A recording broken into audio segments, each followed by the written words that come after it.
Abramos nossas Bíblias no livro do Êxodo. Êxodo capítulo 6, ainda o finalzinho desse capítulo. Êxodo 6, a partir do versículo 28. Nós entraremos hoje no capítulo 7, até o versículo 13. Êxodo capítulo 6, do versículo 28 até o capítulo 7, versículo 13. Essa é a santa palavra de Deus. No dia em que o Senhor falou a Moisés na terra do Egito, disse o Senhor a Moisés: Eu sou o Senhor. Dize a Faraó, rei do Egito, tudo o que te digo. Respondeu Moisés na presença do Senhor: Eu não sei falar bem. Como, pois, me ouvirá Faraó? Então disse o Senhor a Moisés: Vê que te constituí como Deus sobre Faraó, e Arão, teu irmão, será teu profeta. Tu falarás tudo o que eu te ordenar, e Arão, teu irmão, falará a Faraó, para que deixe ir da sua terra os filhos de Israel. Eu, porém, endurecerei o coração de Faraó, e multiplicarei na terra do Egito os meus sinais e as minhas maravilhas. Faraó não vos ouvirá, e eu porei a mão sobre o Egito, e farei sair as minhas hostes, o meu povo, os filhos de Israel, da terra do Egito, com grandes manifestações de julgamento.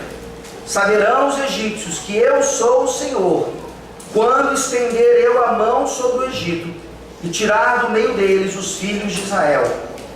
Assim fez Moisés e Arão, como o Senhor lhes ordenara, assim fizeram. Era Moisés de 80 anos e Arão de 83, quando falaram a Faraó. Falou o Senhor a Moisés e a Arão: Quando Faraó vos disser, fazei milagres que vos acreditem, dirás a Arão: Toma o teu bordão e lança-o diante de Faraó, e o bordão se tornará em serpente.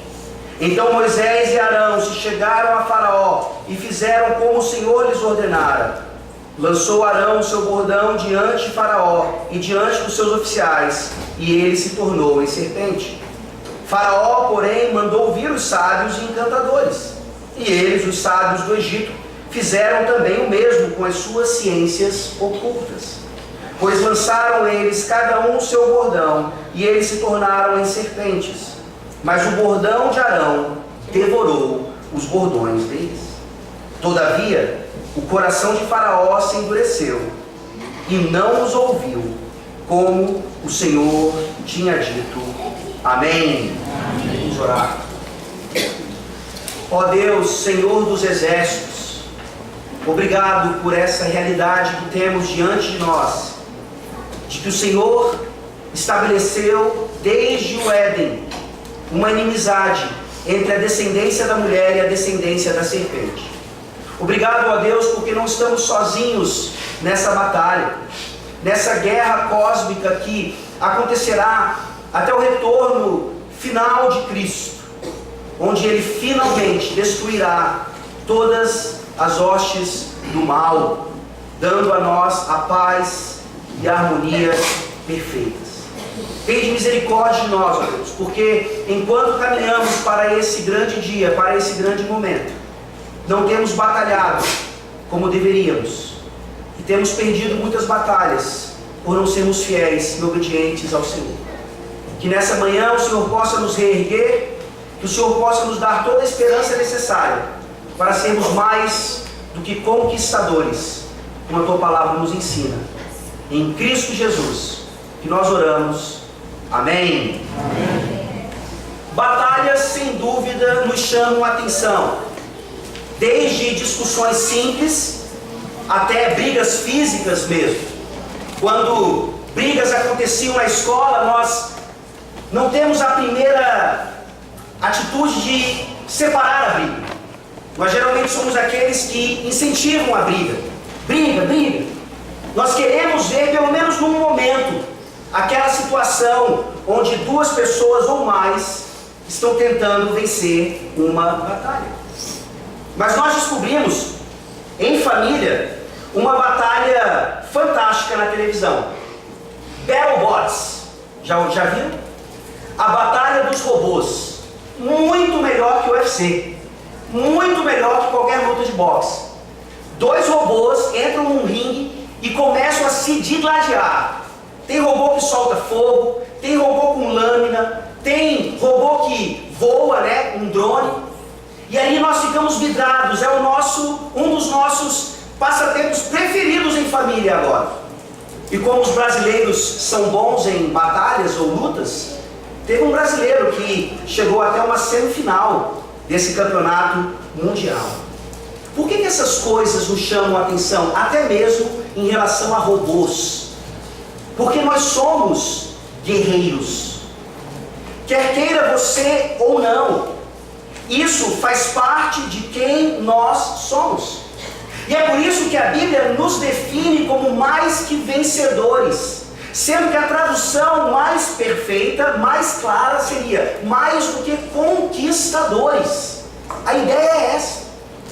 Nós fomos colocados no mundo para dominá-lo, a queda aconteceu e certamente agora nós direcionamos o nosso instinto de guerra para outras coisas que não agradar a Deus.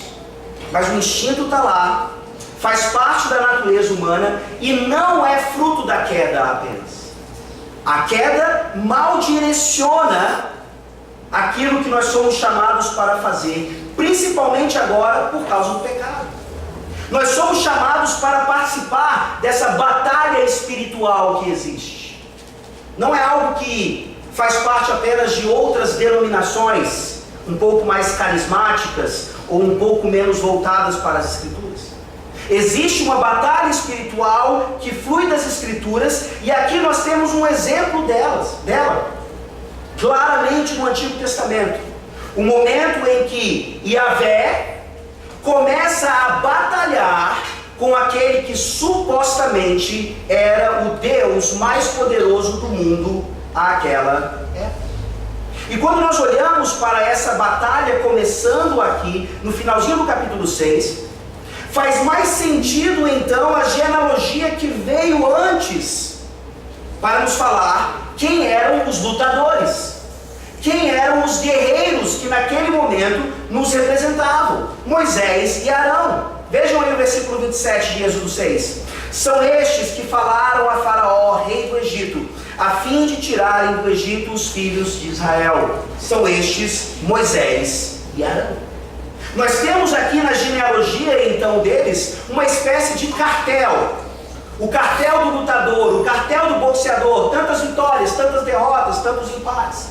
Aqui por meio dessa genealogia nós temos então o currículo, o passado, a base para que Arão e Moisés fossem de fato confiados como grandes campeões diante de Faraó, uma batalha humanamente impossível de ser vencida. É por isso que nessa manhã, então, diante de tantas batalhas que nós enfrentamos diariamente, Deus vem nos lembrar que é Ele mesmo quem nos convoca para as batalhas. E a nós nos cabe apenas a obediência plena, pois Ele batalha soberanamente por nós. Ele nos convoca, Ele exige de nós obediência plena, nos dando a plena convicção de que é Ele quem batalha por nós. A soberania dele não só espera uma posição nossa enquanto guerreiros, mas demonstra para nós quem de fato está no controle e quem é que vence no final. Nós vemos então em primeiro lugar que Yahvé nos convoca para a batalha, aí do versículo 28 do capítulo 6 até o versículo 7 do capítulo 7. Leiamos mais uma vez. Yahvé nos convoca para a batalha. No dia em que o Senhor falou a Moisés na terra do Egito, disse o Senhor a Moisés: Eu sou o Senhor, dize a Faraó, rei do Egito, tudo o que eu te digo. Respondeu Moisés na presença do Senhor: Eu não sei falar bem, como pois me ouvirá Faraó?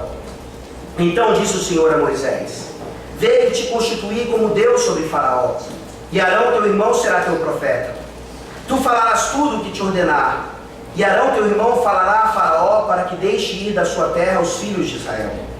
Eu, porém, endurecerei o coração de Faraó, e multiplicarei na terra do Egito os meus sinais e as minhas maravilhas. Faraó não vos ouvirá, e eu porei a mão sobre o Egito, e farei sair as minhas hostes, o meu povo, os filhos de Israel, da terra do Egito, com grandes manifestações de julgamento. Saberão os egípcios que eu sou o Senhor, quando estender eu a mão sobre o Egito e tirar do meio deles os filhos de Israel. Assim fez Moisés e Arão, como o Senhor lhes ordenara, assim fizeram. Era Moisés de 80 anos e Arão de 83, quando falaram a Faraó. Yahvé aqui convoca o seu povo, por meio dos seus representantes, para a batalha. Nós já temos visto aqui até esse momento toda a preparação que Deus tem feito com Moisés, também com Arão, e nós vemos aqui o quanto Moisés, ele ainda é relutante. Ele está, na verdade, batalhando contra o Deus que o convoca para batalhar contra um falso Deus. E é isso que nós vemos aqui, mais uma vez, no finalzinho do capítulo 6. Nós temos a genealogia de Arão e Moisés. Nós vemos por meio dessa genealogia que é somente a graça de Deus que nos faz mais do que conquistadores de fato. Nesse sentido, então, Deus volta a convocar Moisés para fazer aquilo que ele já havia ordenado lá atrás, e surpreendentemente, ou talvez nem tanto, no versículo 30, Moisés mais uma vez quer lutar contra Deus. Ele diz: eu não sei falar bem, como pois me ouvirá Faraó? Ele já tinha dado essa desculpa. Deus já havia dito para ele como Deus resolveria essa questão. É o que ele vai falar a partir do capítulo 7. Mas por que Moisés, então, depois de tantas demonstrações já, depois de tanta revelação de Deus, por que Moisés continua relutante? Porque Moisés aqui também nos representa nesse sentido. Nós somos assim. A nossa tendência é para a covardia. A nossa tendência é fugir da batalha. A nossa tendência é usar várias justificativas para não ter que fazer aquilo que Deus nos convoca para fazer.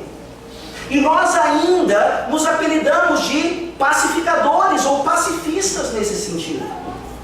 Nós somos covardes e por isso não entendemos o que o Senhor quer de nós em relação a essas batalhas que fazem parte da nossa caminhada cristã. Mas o problema é que ao ouvirmos isso, nós achamos que a solução é nos tornarmos brigões então. Nos tornarmos aqueles que não só encaram a batalha, como chamam outros para a briga. Isso fica claro, né? Quando você tem na internet os defensores da fé. Todo mundo está pronto para defender a fé no Facebook, no WhatsApp, batalhas incríveis, homéricas, argumentações fantásticas. Mas essas duas pessoas se encontram, por exemplo, num presbitério e nada é dito, nada é falado. Os brigões só são assim, corajosos, por trás da tela de um computador. E isso não diz respeito apenas a guerras eclesiásticas. Isso diz respeito à sua família, à sua convivência. Você é aquele tipo de pessoa que diz assim: me segura, eu vou pegar aquela pessoa. Aí a pessoa vem e você fala: opa, não precisa segurar mais. Você é tão corajoso, tão bravo, tão destemido por trás, mas não quando a batalha realmente precisa acontecer. Vejam então que covardia e ser o brigão da história nada mais é do que dois extremos de um mesmo pecado. E aqui Deus nos ensina então que Moisés não podia ser covarde, porque Deus o capacitava. Deus dava a ele tudo o que era necessário para que ele fosse então e falasse a Faraó tudo o que Deus lhe dissera. É assim que nós vencemos então esse problema em nossas vidas. Nós deixamos a covardia e enfrentamos as batalhas porque Deus nos capacita, e sabemos que ao fazer isso, então, não somos os brigões da história, mas aqueles que lutam pela verdade e principalmente por aquilo que Deus estabelece como sendo a sua vontade. Aqui no capítulo 7, então, nós vemos Deus mostrando a capacitação. Ele repete aqui o que ele já afirmara para Moisés lá atrás. A mesma desculpa que Moisés usou é rebatida aqui com a mesma capacitação. Em outras palavras, Deus está dizendo para Moisés: ok, você não consegue falar, você tem problemas de fala, então eu vou estabelecer Arão como teu profeta. Mas ao dizer isso, Deus fala uma coisa ainda mais fantástica. Ele diz que Moisés seria como o próprio Deus sobre Faraó, enquanto Arão seria o profeta de Moisés. Isso é fantástico. Não é que Moisés é divino de fato, claro que não. Mas Moisés é tão representante de Deus para com o povo e do povo para com Deus, que é como se ele fosse o próprio Deus ali na terra. Nós temos essa realidade, não temos? Principalmente na pessoa bendita do Senhor Jesus Cristo, que não era meramente um representante, mas era o próprio Deus encarnado. Aqui Moisés continua sendo homem, continua sendo pecador, continua sendo covarde, continua sendo relutante, mas não o Senhor Jesus Cristo, mas não o general do exército, mas não o campeão dos campeões, mas é o próprio Senhor Jesus, então, que continua usando o seu exército, e nós somos os soldados de Cristo, para fazer exatamente o que Arão aqui faria. Sermos os profetas de Deus. Sermos aqueles que, ao serem convocados para a batalha, irmos, mesmo tremendo, mas chegarmos lá confiantes de que Deus luta por nós. Vejam aí então o que o versículo 2 diz: Tu falarás tudo o que eu te ordenar, e Arão teu irmão falará a Faraó, para que deixe ir da sua terra os filhos de Israel. Nós não precisamos inventar técnicas, nós não precisamos buscar táticas de guerra, nós não precisamos planejar ou estabelecer estratégias de guerrilha e contra-ataque. Nós precisamos apenas ouvir o Senhor no seu livro de guerra. Esse livro é um livro da arte da guerra, muito mais competente do que aquele outro famoso. E nós cumprimos então aquilo que o Senhor diz e ordena, para que a batalha então seja exatamente de acordo com o que Deus falou. A vitória está aqui, exatamente aqui. Mas existe um problema aí. Não só a nossa covardia, como a nossa insistência em não falar a respeito do que Deus falou, ou ao falar, não falar exatamente o que Ele falou. Aqui nós temos uma ideia clara, ao longo de todo o texto, de obediência literal, de obediência sem envolver qualquer interpretação ou subjetividade humana. Moisés era o representante, Deus falaria diretamente com ele, ele passaria então para Arão, não haveria nenhum telefone sem fio ali. Quando Arão falasse, era como se o próprio Deus estivesse falando. Esse é o funcionamento das Escrituras ainda hoje. É Deus falando por meio da Bíblia. E nós utilizamos essa revelação, essa profecia final e fechada, para vencer as batalhas do dia a dia. Essa é a soberania do Senhor no que diz respeito à nossa obediência àquilo que está reservado para nós. Mas a soberania dele se manifesta de uma outra maneira. E aqui nós temos uma batalha complexa, que provavelmente você ainda não compreendeu adequadamente. Olha o versículo 3. Deus convoca para a batalha. Deus está pronto para nos fazer ganhar. Mas ele diz no versículo 3: Eu, porém, endurecerei o coração de Faraó. Essa é uma das batalhas mais complexas da teologia. Você pode não estar batalhando com qualquer outra coisa, mas com isso você precisa batalhar, porque isso não faz sentido. Não faz sentido. Porque Deus endurece o coração de Faraó? Porque Deus não converte o coração de Faraó? Ou então porque Deus não simplesmente faz com que ele, mesmo ainda ímpio, deixe o povo ir? Deus parece aqui arbitrário demais. Nós somos tentados a dizer que se nós fôssemos Deus, se nós estivéssemos aqui no lugar de Deus, nós não agiríamos assim. Essa é uma batalha dificílima. Uma batalha que nos fala exatamente sobre a soberania de Deus. Mesmo quando as coisas parecem erradas aos nossos olhos, mesmo quando parece que nós faríamos diferente, nós olhamos para a Escritura e nós falamos, realmente, Deus é Deus, e nós somos meramente criaturas. E aqui nós encontramos ainda a bondade do Senhor, a misericórdia do Senhor, a graça do Senhor, todos os seus atributos perfeitos, inclusive a sua soberania. Como é que isso machuca o seu coração, tratando-o ainda nesse aspecto?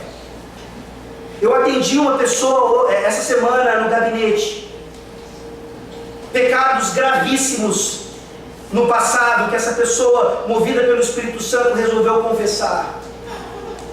E essa pessoa só dizia, por que Deus deixou que isso acontecesse? Por que Deus deixou que isso acontecesse? Por que Deus deixou que isso acontecesse? E eu disse, não vá por esse caminho, não vá por esse caminho. A soberania do Senhor acontece muitas vezes, talvez na maioria das vezes, sem que nós saibamos exatamente o propósito das coisas, principalmente das coisas que nós chamamos de mal. Aquela pessoa precisava entender que na soberania do Senhor, de fato, houve pecados gravíssimos, mas mediante a graça do Senhor, houve confissão plena, e perdão pleno, e restauração completa. É isso que nós vemos aqui. Não somos Deus, os nossos pensamentos não são os pensamentos de Deus. Talvez não faça sentido para nós, mas para Deus faz todo o sentido. E aqui, Ele ainda é benigno o suficiente para nos dar algumas razões para Ele endurecer o coração de Faraó. Ele diz ainda no versículo 3, multiplicarei na terra do Egito os meus sinais e as minhas maravilhas. Faraó não vos ouvirá, e eu porei a mão sobre o Egito, e farei sair as minhas hostes, o meu povo, os filhos de Israel, da terra do Egito, com grandes manifestações de julgamento. Vejam aqui os propósitos: manifestação de maravilhas e julgamento, para a libertação do povo, e principalmente para que Deus fosse conhecido. O versículo 5 diz, saberão os egípcios que eu sou o Senhor, quando estenderem a mão sobre o Egito e tirar do meio deles os filhos de Israel. Essa complexidade volta lá para trás. Se você nunca fez essa pergunta, provavelmente alguém já fez para você. Mas se Deus sabia, se Deus determinou que o pecado aconteceria, que o homem ia cair, por que Ele criou o homem? E nós vamos fazendo essas perguntas ao longo da história da redenção, não entendendo que essas perguntas não precisam ser feitas.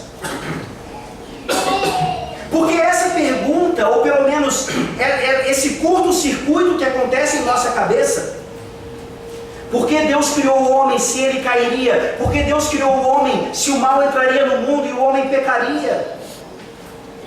Nós precisamos ver o pacote completo.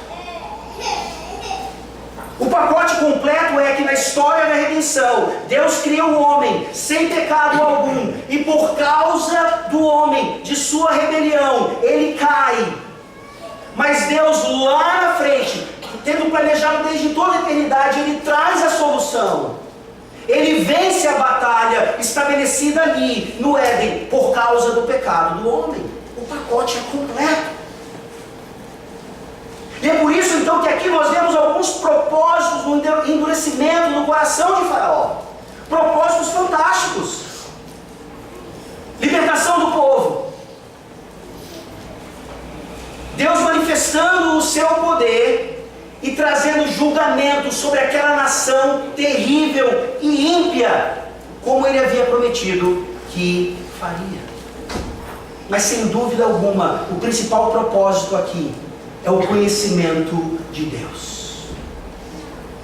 Isso se aplica a nós.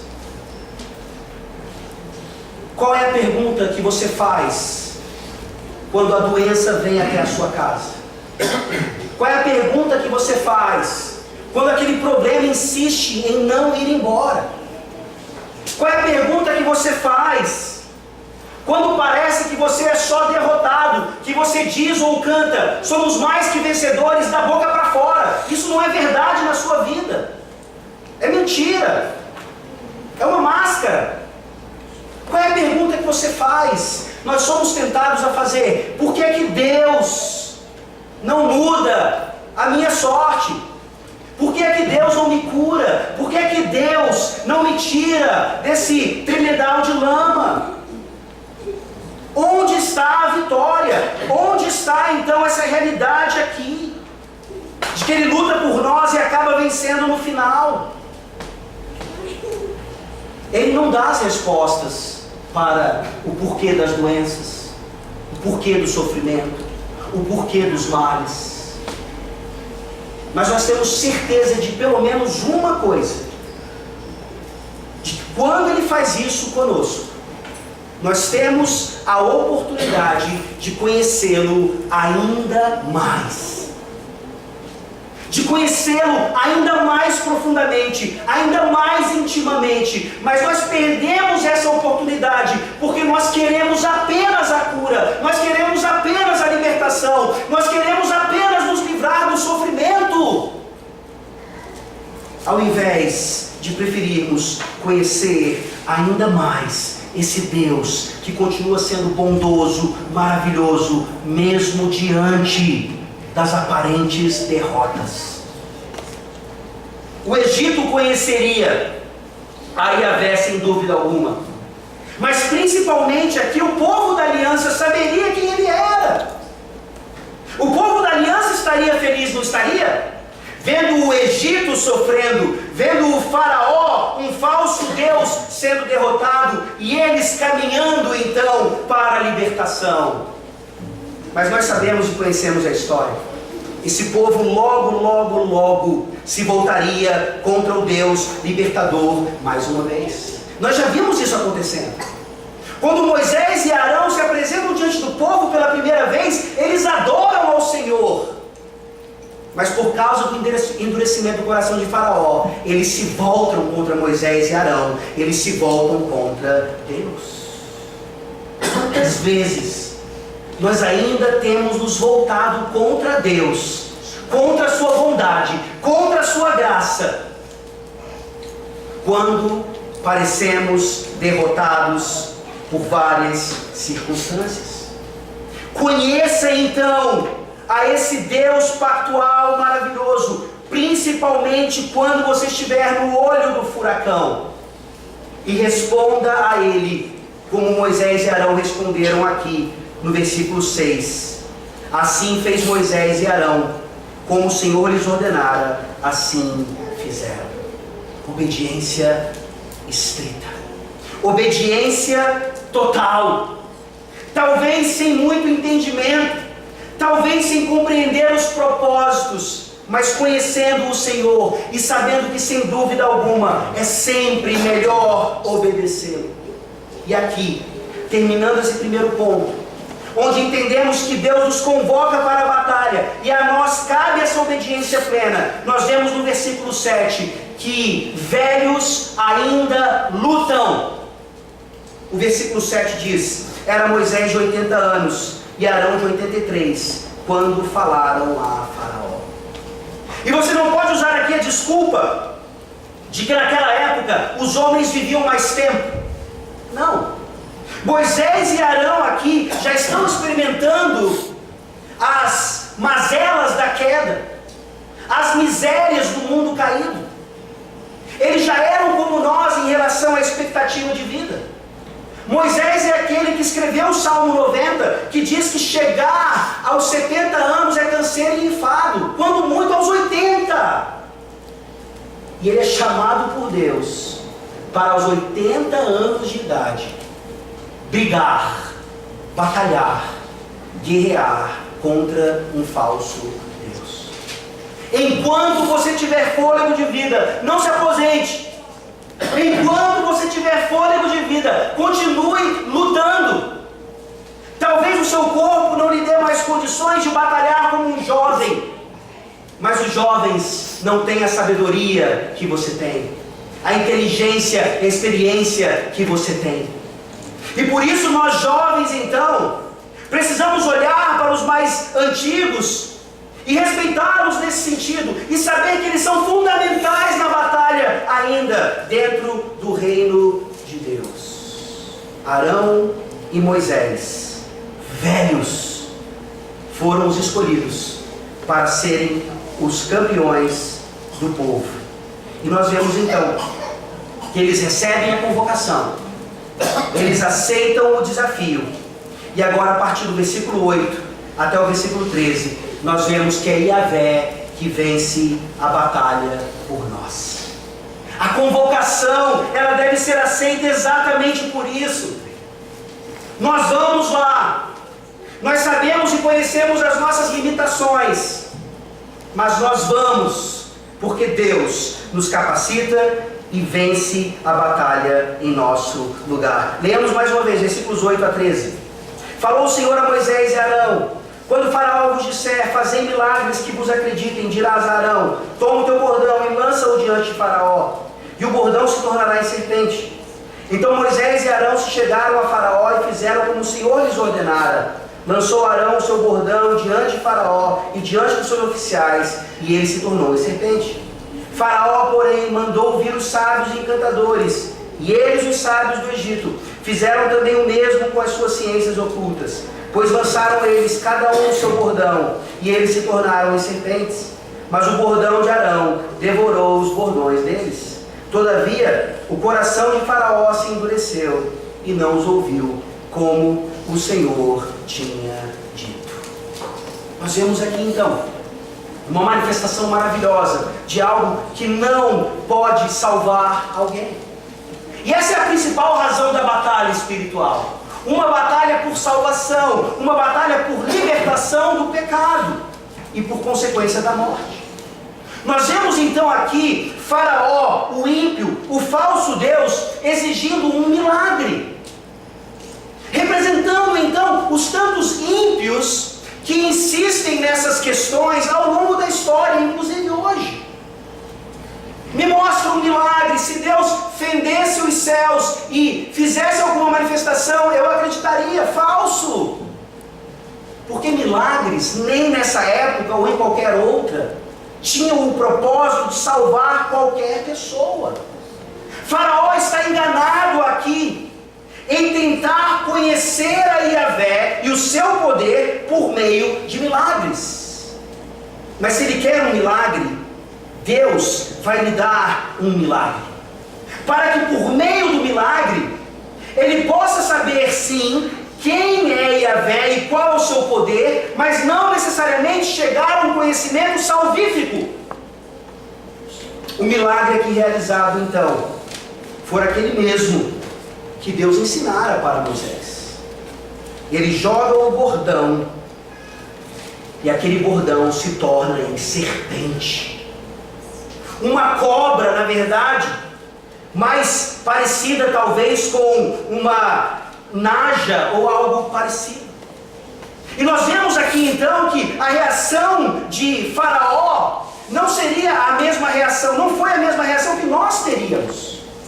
Nós ficaríamos com medo, nós correríamos dali, nós reagimos assim diante de coisas peçonhentas. Mas o que está sendo declarado para nós aqui? Exatamente isso. Por mais incrível ou aterrorizante que fosse aquele milagre, Arão não foi chamado para ser um milagreiro. Arão era um profeta. A transformação de Faraó ou de pessoas ímpias se dá por meio da palavra de Deus e não por meio de qualquer outra coisa. Essas outras coisas vão dar o suporte então necessário para que a palavra do profeta seja mais facilmente aceita. Mas não é isso que Faraó quer. Quando Deus então demonstra aquele milagre por meio de Arão, o que Deus está fazendo? Ele está jogando Faraó na lona. A serpente ali representava então todo o poderio de Faraó. Você se lembra daquela coroa que está na cabeça dos faraós? Tem uma serpente na sua ponta, na extremidade. Então ali todos os que estavam presentes sabiam que Deus estava humilhando a suposta divindade de Faraó, representada naquele animal. Mas Faraó não se submete. Faraó não respeita a autoridade, o poder e a glória de Yahvé. Ele olha para aquilo, desdenha daquilo e chama os seus próprios serviçais para fazer a mesma obra, que nós sabemos aqui que não é a mesma. Porque quando Arão joga o bordão diante de Faraó e ele se transforma em serpente, aquilo era o poder divino, transformando um pedaço de madeira em algo animado. Deus é capaz de fazer isso. Ele é o Senhor da criação. Mas aí fica a dúvida então. O texto diz bem claro que vários sábios e encantadores vieram e jogaram seus bordões e o bordão se transformou em serpente, ou seja, várias serpentes estavam ali, não sabemos ao certo o número. Se nós cremos que o bordão de Arão realmente se transformou numa serpente por meio do poder de Deus, o que aconteceu em relação aos sábios e encantadores que o faraó convocou? Nós temos duas explicações bem claras e no final das contas não sabemos exatamente o que aconteceu. A Bíblia diz que eles fizeram aquilo por meio de ciências ocultas.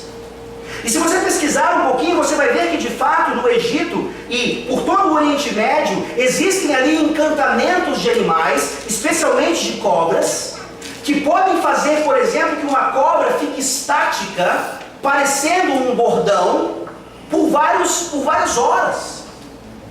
Então alguns comentaristas insistem que o que aconteceu foi exatamente isso. Eles viram o que Arão havia feito, Deus havia feito por meio de Arão, e eles então fazem os seus encantamentos, transformando aquelas serpentes em algo estático, como um bordão, e ao chegarem ali, faziam com que elas revivessem, se tornassem dinâmicas mais uma vez. Sim, isso pode ter acontecido. Mas nós olhamos para as Escrituras e elas nos dizem que sim, por meio de magia negra, por meio de ciência oculta, ou chame do que você quiser, Satanás pode fazer essas coisas sim, para o engano de muitos. Não é que ele tem o mesmo poder de Deus, não é que ele tem um pouco menos de poder do que Deus, não. Nós vemos nas Escrituras Sagradas a descrição do que Satanás é capaz de fazer como um anjo caído. e fazer tudo de acordo com o propósito de Deus na vida do seu povo. Abra sua Bíblia, por favor, em 2 Tessalonicenses, capítulo 2. 2 Tessalonicenses, capítulo 2, esse texto explica bem o que eu estou dizendo.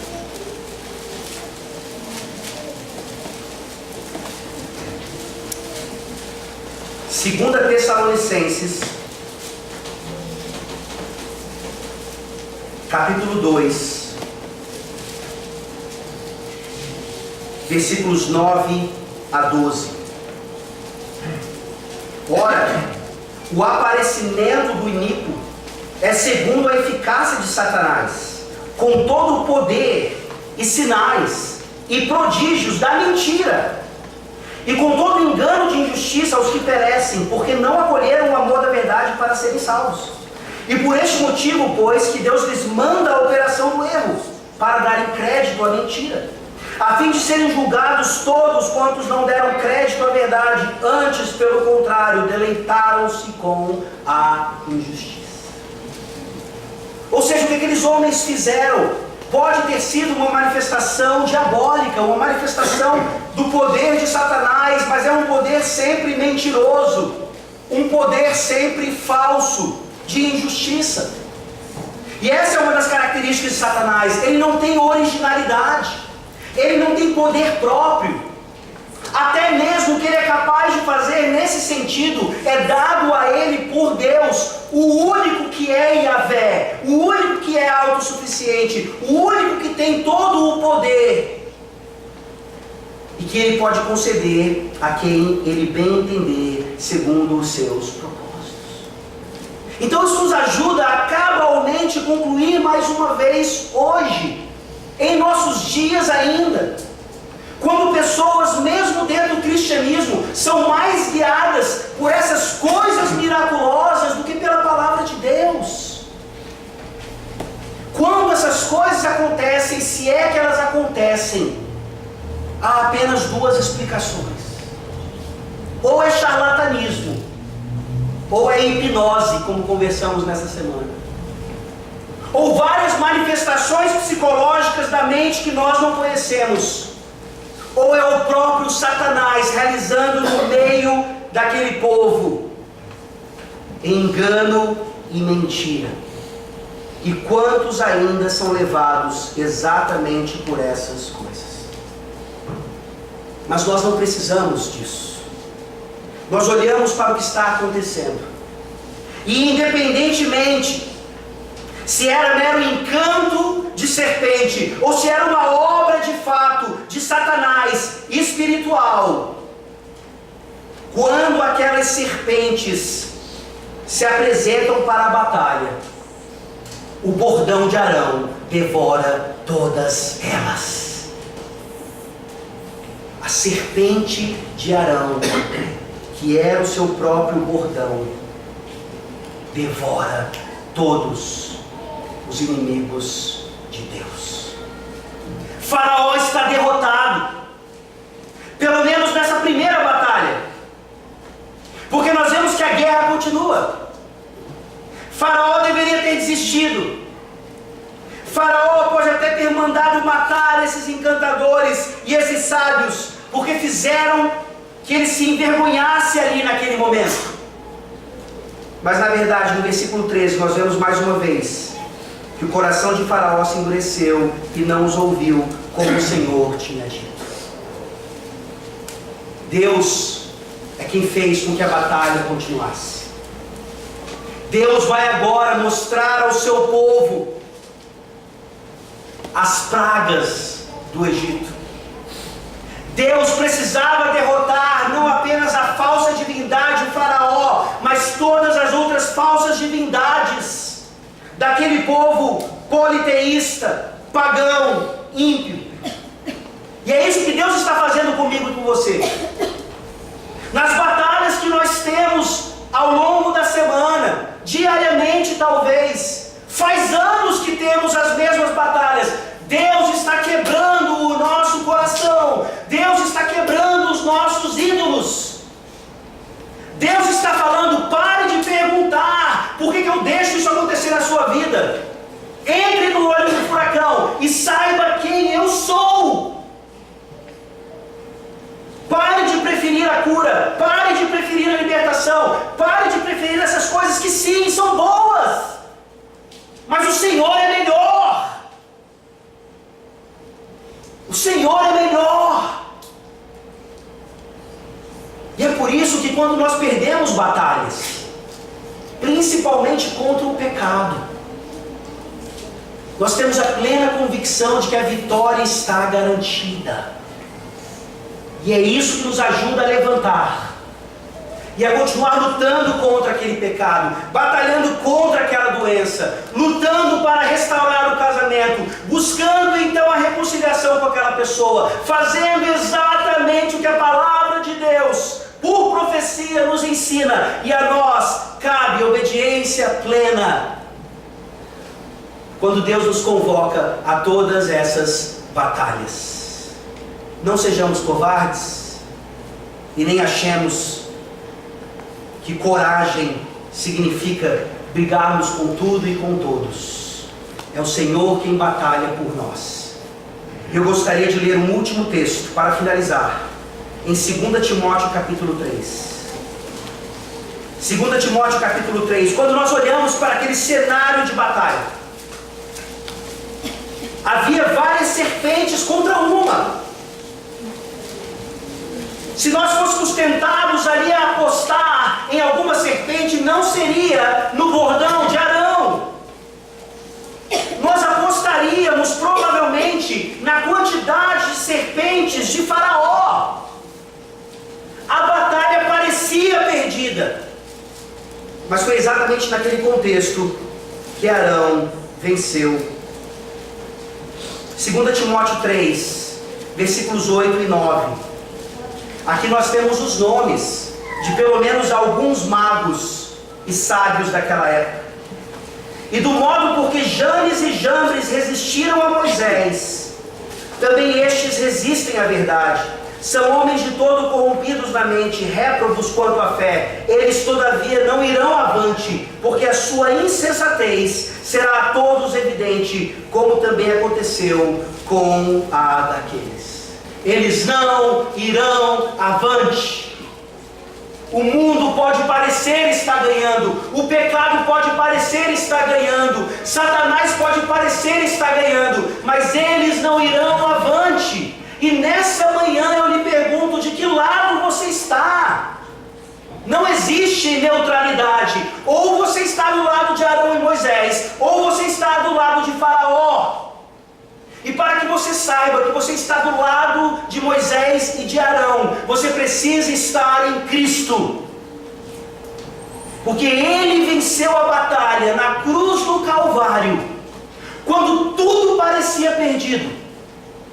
Os apóstolos desistem, Pedro vai pescar mais uma vez, como nós veremos hoje à noite.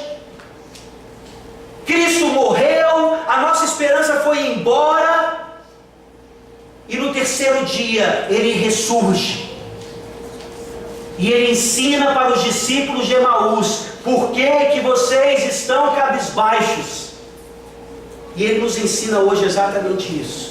Mesmo se nós perdermos as batalhas para as circunstâncias da vida, para o nosso próprio pecado, Ele garantiu a vitória final. Sejamos corajosos e lutemos as batalhas que o Senhor nos der, seguindo a sua Escritura à risca. Vamos orar. Ó Deus bendito, obrigado pela vitória final e total na cruz do Calvário e principalmente na ressurreição de Jesus Cristo, nosso grande campeão. Senhor, nos dê discernimento e sabedoria. Há tantas batalhas que precisam ser travadas, mas não podemos travá-las todas ao mesmo tempo. Nos dê prioridades. Nos mostra, Senhor, o que mais te agrada, o que mais te desagrada. Nos ajuda a termos inteligência para reconhecer essas coisas e fidelidade à Tua Palavra, para agirmos como ela nos ensina. Ó Deus, nessa manhã, salva aqueles que ainda estão esperando um milagre acontecer para que possam crer. Que eles possam hoje, por meio da palavra, ter seus ouvidos abertos e um novo coração para crer e se arrepender. É em nome de Jesus que nós oramos. Amém. Amém. Fiquemos de pé.